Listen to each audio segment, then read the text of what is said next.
Hi folks, Dave, the Honest Audiophile. This is the Hifiman HE-R9. This is the Hifiman Sundara Closed. And these are my Honest Audiophile impressions. I want to thank Hifiman for providing the HE-R9 for review. I want to thank my patron supporters and YouTube members for helping fund the purchase of the Sundara Closed. You all rock. Alright, so let's start with the HE-R9. This will set you back $790 from your bank account, but wait, it's on sale for $300. The HE-R9 has 32 ohms of impedance, 100 decibels of sensitivity, and a frequency response range of 15 Hz to 35 kilohertz. And it weighs 328 grams, has dynamic driver, and it includes the R2R BlueMini adapter. We'll not be talking about the BlueMini. I've talked about this on other reviews, so check out the link down below for the Deva and Deva Pro reviews if you have more interest in the R2R adapter. Okay, so the Hifiman HE-R9. I'm going to be blunt. I think they're ugly. I think that they are very doofy looking, and I don't really care for it. If you were to ask me the price tag of the HE-R9 without me knowing it, and you just handed these to me, I would say that they cost probably somewhere sub $100. They just feel cheap. They look cheap, and of course, I don't like the look of them. Plastic shell. One of the worst headbands that's made. I do not like this headband on any of the headphones I've tried it on, and it's just stiff and thick and ugly, and there's not much wiggle and jiggle of the cups. Overall, it just feels janky and cheap. The pads are nice. They're leather with mesh on the inside. There you can see the dynamic driver on the inside there. And the pads you can replace if you want.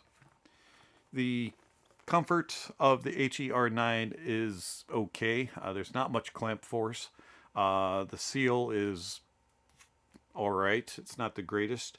Isolation of outside noises is not very good whatsoever. I can hear everything going on around me. You're probably blocking out some about 30% of outside noises. It's not a very good isolating headphone, which isn't good for what is considered a portable headphone. I don't know why they consider this portable. Maybe because of the slanted protrusion out here makes it more aerodynamic. I don't know. Anyways, moving on. The HE-R9 is not the easiest to drive. I found that the HE-R9 likes a little bit of power. It is pretty source picky. Most dongles will get it to volume, but if you want a little bit better performance, you may want to get a balanced cable or run it on a DAP or desktop.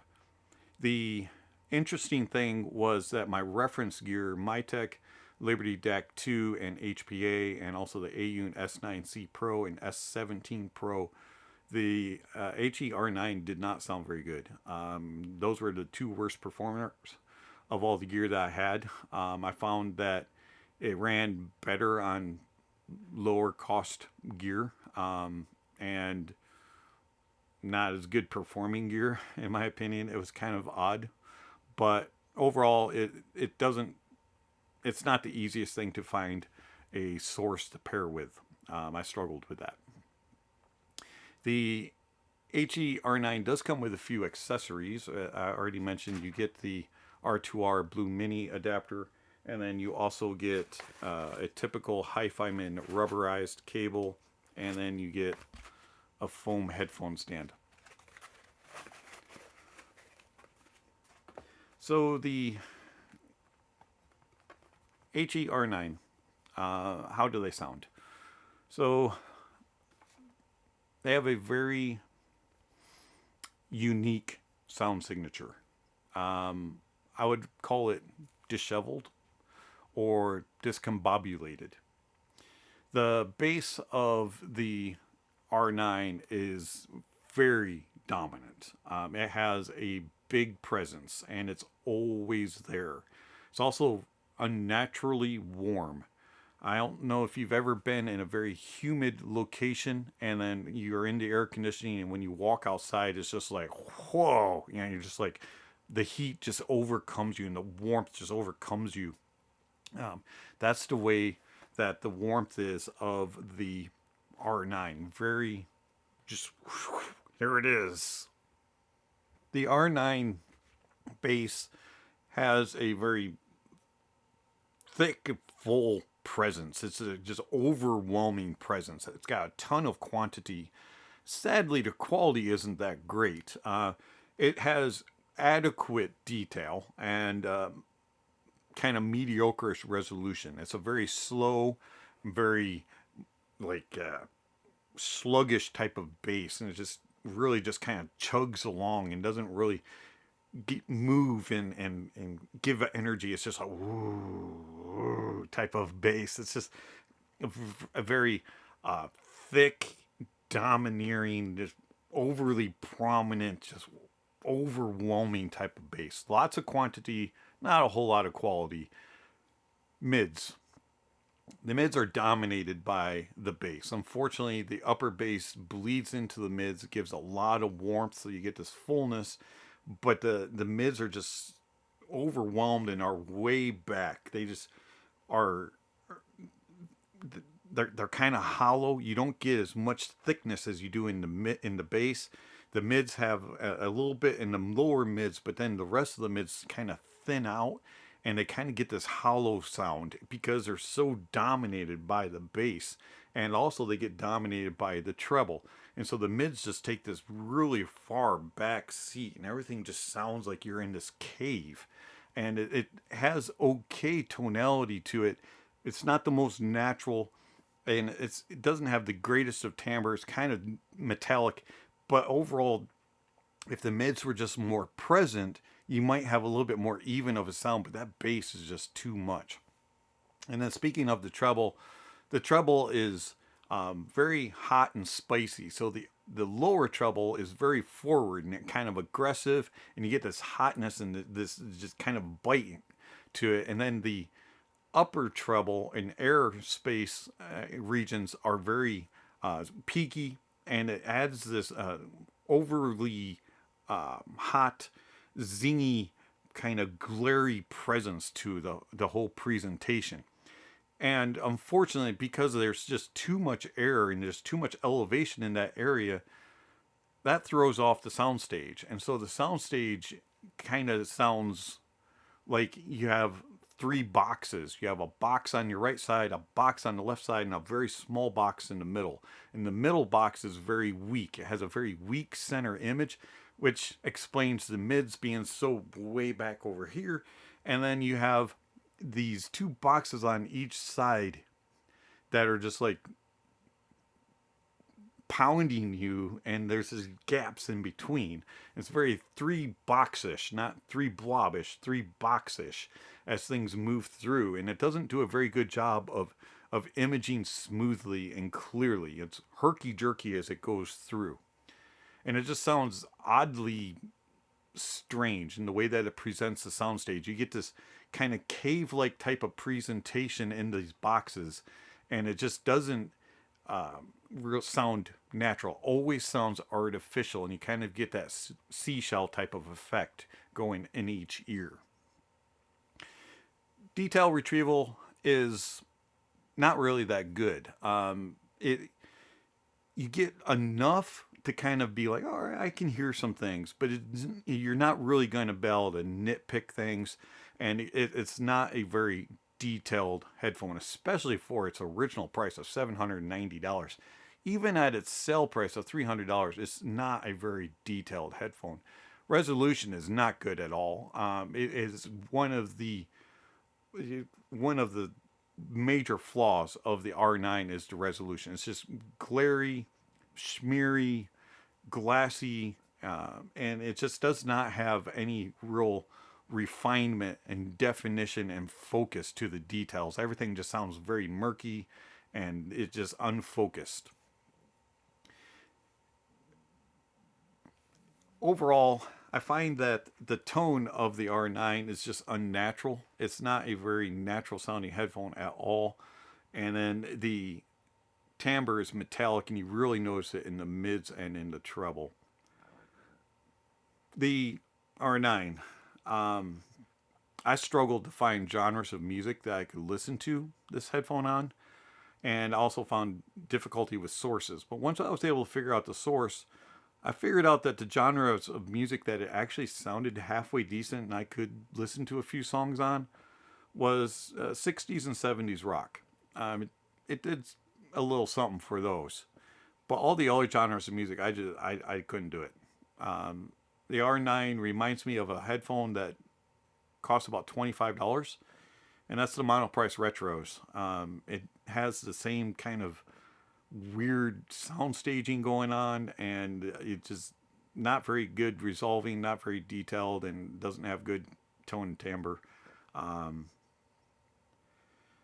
Sad to say, but the R9, it might be for you, but it definitely isn't for me.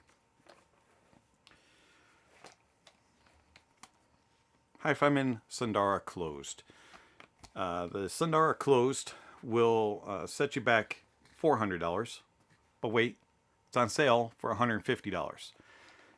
It is a planar closed back headphone, and it has 20 ohms of impedance and 98 decibels of sensitivity, frequency response range of 6 hertz to 50 kilohertz, and it weighs 432 grams. Build-wise, the Sundara Closed is pretty well built. It's very similar to the original Sundara. Same headband, and the cups move around just like the original. They do not rotate. Has this little suspension strap. Clamp force is good, and the suspension strap does a good job of dispersing the weight of 432 grams. And overall, it gives you a nice seal without like compressing your head and feeling like you're in a vice grip. It's very comfortable, uses the same pads as the original, and you can swap them out if you want. Overall, I like the build of it and the feel of it. Isolation of outside noises isn't the best on the Sundara Closed. I do find that they are probably around 40-45% of outside noises being blocked. You can still hear things, but it'll block it a little bit, kind of dull it out. But it's not a really good solid headphone for blocking out outside noises, even though it does have the wood cups. Speaking of the wood cups, I like the look of them. Different than most woods. It's a little bit brighter of a color, which is interesting. So the Sundara Closed is not the easiest of headphones to drive. Being 20 ohms, 98 decibels sensitivity, it is going to take some oomph to push them. I found that they are source picky, and that some dongles will drive them mostly balanced, and then DAPs and desktop. One odd thing that stood out about the Sundara Closed was that my reference gear didn't sound really that good on it. The Mytek Liberty DAC 2 HPA and the AU S9C Pro and S17 Pro both sounded kind of meh on it. At that time, sounded a little bit just flat out bad, and I couldn't listen to some of the tracks. Other stuff sounded all right, like the FIO K9 AKM sounded pretty decent. FIO K11s and a few other things sounded decent with the Sundara Closed, so it's just a little bit on the source picky side. They do tend to sound a little bit better if you use them balanced. Speaking of how do they sound, the Sundara Closed has a different type of presentation than expected. If you're going into it thinking that you're going to get a closed back version of the original Sundara, you're in for a big shock. They do not sound anything alike at all. They are a completely different beast. The Sundara Closed bass is somewhat bloated, a little bit on the boomy side, and lacks sub bass extension, and it doesn't really have a whole lot of texture. The Sundara Closed has a bass that is more mid bass and upper bass focused. It does bleeds slightly into the lower mids region. Sub bass doesn't really exist. Even on tracks when it's really prominent, you don't really get a lot of rumble and grumble. Mid bass, you do get some impact, a little bit of kick and slam, but they're not going to be any real forthright, authoritative type of bass. It has decent details and resolution, and overall, the tonality of the bass is adequate. It's not anything super good when it comes to naturalism, but it's not going to be too far off. The mids of the Sundara Closed are somewhat thin, and they also have a little bit of an unnatural tonality, kind of like the bass. They're not the most natural, but it's not super off. And then it does have a little bit of metallic timbre. The mids are a little, how do we put it? They're really close to being flat. And when I mean flat, I don't mean flat in that they are a straight line, even though it is kind of there. It's just they sound flat. Musically, they sound flat. They're just very lifeless. There's not a whole lot of energy, and they don't have a whole lot of just engagement. They're not a neutral headphone in that regard, in which something is missing in the mid. It just doesn't have the ability to connect. And you play a note and it's not tuned properly and it comes across flat. That's the way these sound. They just don't sound quite accurate. Not bad, but not like good. It's really, really strange.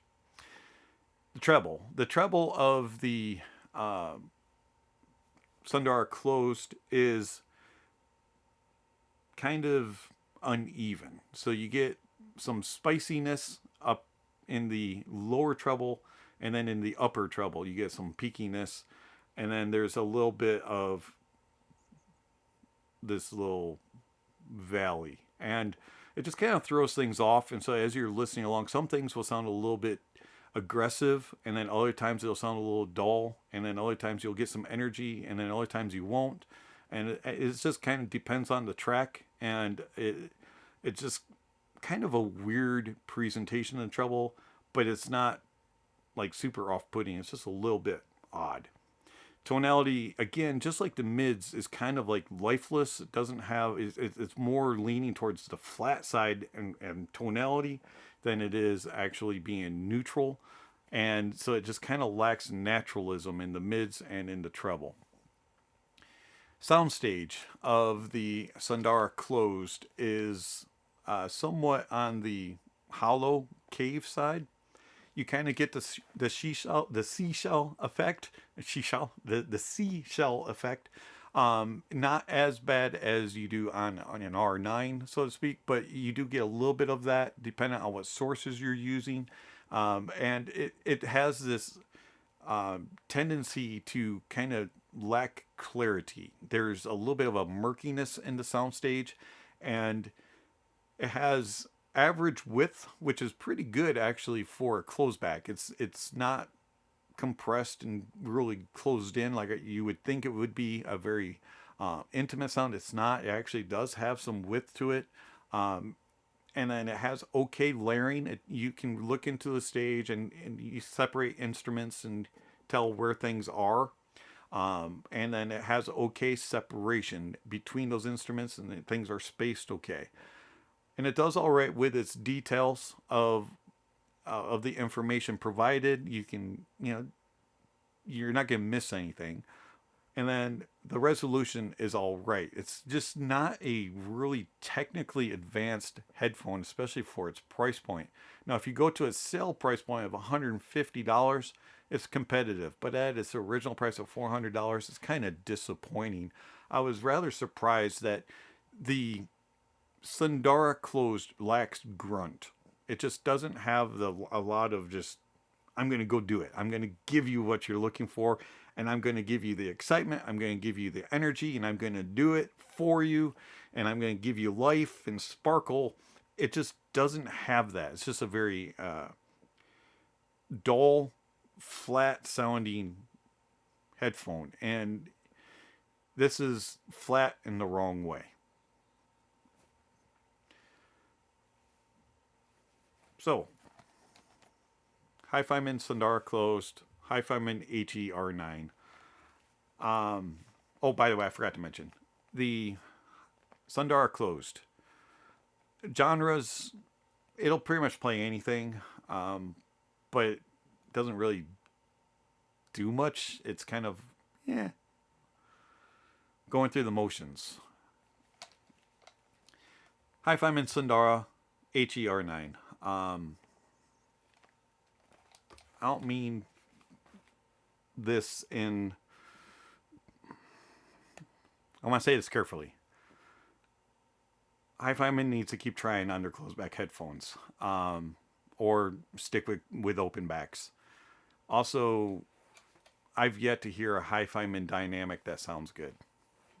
Planars I like. Some of them better than others. But Hifiman, thanks for trying under closed back, but let's keep trying.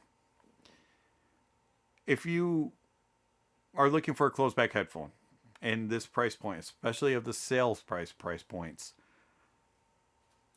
I would go with the Austrian Audio Hi-X60.